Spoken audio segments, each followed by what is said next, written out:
Day 3 वर्ण व्यवस्था। वर्ण जिस ध्वनि के टुकड़े नहीं कर सकते हैं उसे वर्ण कहते हैं, अर्थात भाषा की सबसे छोटी इकाई को वर्ण कहते हैं। जैसे क, ख, आ। मौखिक आधार पर भाषा की सबसे छोटी इकाई है ध्वनि। अर्थ के आधार पर भाषा की सबसे छोटी इकाई है शब्द। भाषा की पूर्णतः इकाई है वाक्य। हिंदी वर्णमाला में वर्ण है। वर्णमाला वर्णों या ध्वनियों के क्रमबद्ध समूह को वर्णमाला कहते हैं। हिंदी में वर्णमाला में 44 वर्ण होते हैं। इन वर्णों को 2 भागों में विभाजित करते हैं। पहला वर्ण को 2 भागों में विभाजित करते हैं। पहला है स्वर, दूसरा है व्यंजन। स्वर किसे कहते हैं? इनकी संख्या कितनी होती है? जिन वर्णों का उच्चारण करते समय किसी अन्य ध्वनि की सहायता नहीं लेने पड़ते हैं उसे ही स्वर कहते हैं। अर्थात फेफड़ों से निकलने वाली हवा बिना किसी बाधा या रुकावट से सीधी मुंह के द्वारा बाहर निकलती है, उसे ही स्वर कहते हैं। स्वरों की संख्या 11 होती है। आ, ई, उ, री, ए, ओ, औ।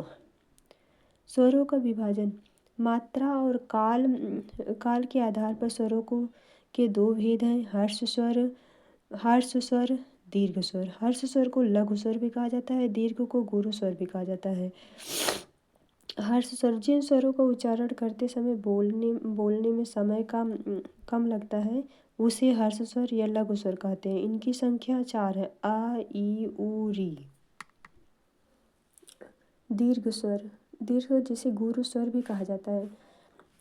जिन स्वरों का उच्चारण करते समय बोलने में अधिक समय लगता है उसे गुरु स्वर या दीर्घ स्वर कहते हैं।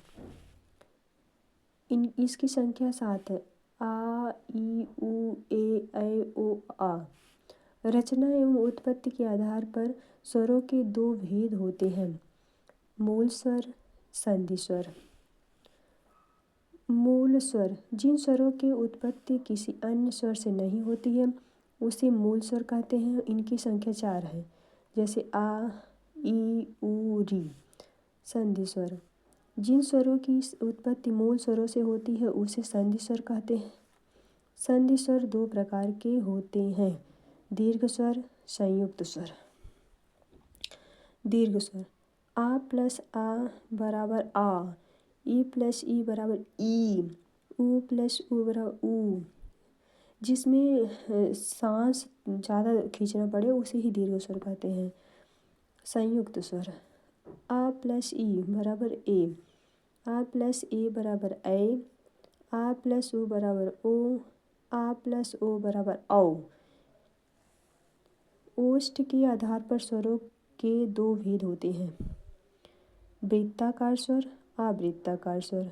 वृत्ताकार स्वर होते हैं जिन स्वरों का उच्चारण करते समय होंठ गोल हो जाते हैं उसे वृत्ताकार स्वर कहते हैं। जैसे उ, ओ, औ, आ।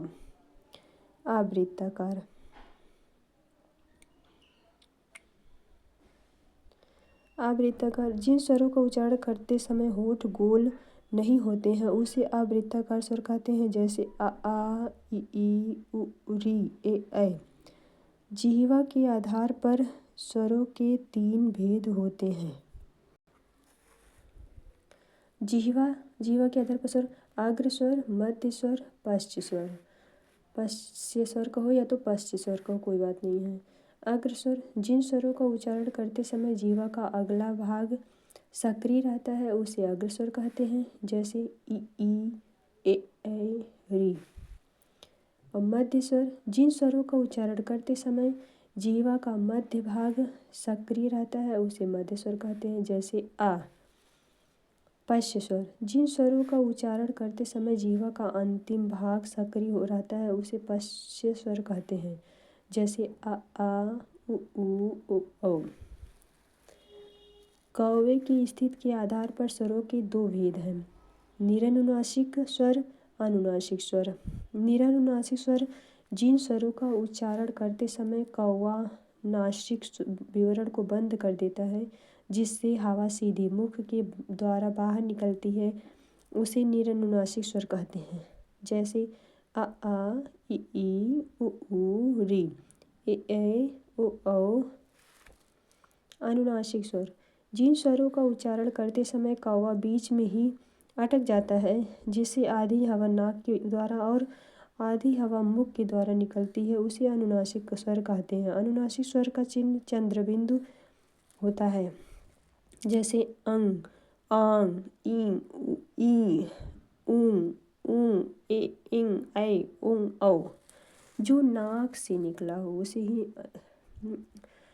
अनुनासिक स्वर कहते हैं।